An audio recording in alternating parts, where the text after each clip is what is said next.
The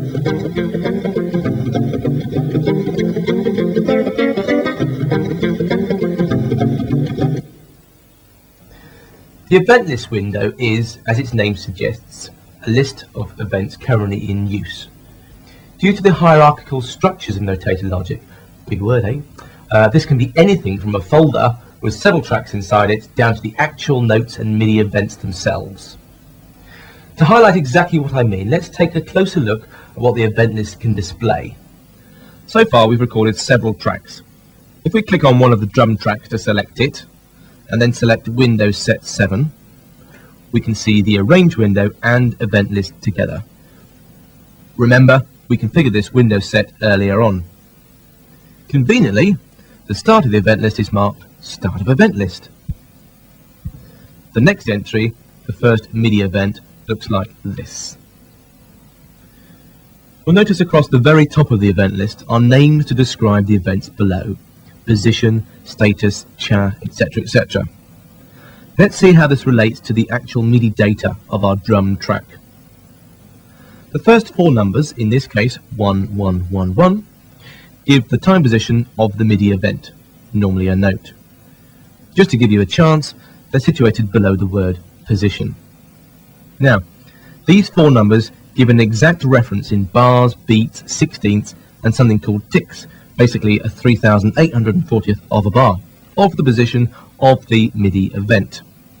This terminology is an important concept to grasp, as it's used in many other parts of notator logic, such as the main bar counter and in the description of how long a MIDI event lasts. Okay, moving across the event list, we come to status. In this particular case, it says note, showing us that the MIDI event at this time position is in fact a note.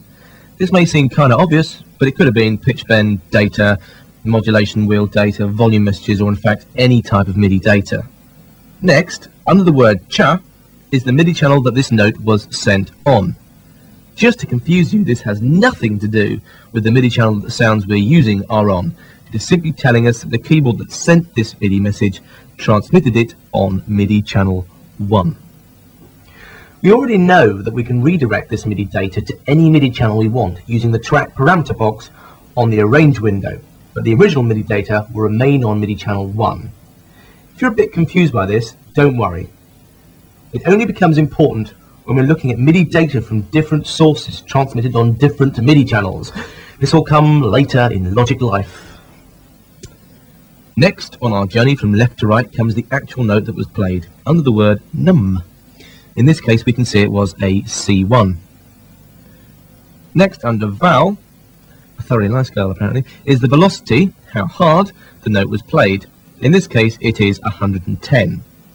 It can be any value through from 1 to 127. And finally, folks, the length info.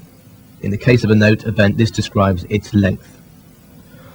Our event list is showing us all of our kick, snare, drum parts. If we press play now, we can actually watch those events scroll by as they happen. Zoom on. So, now we know what we're looking at in the event list, we can begin to use it to manipulate our data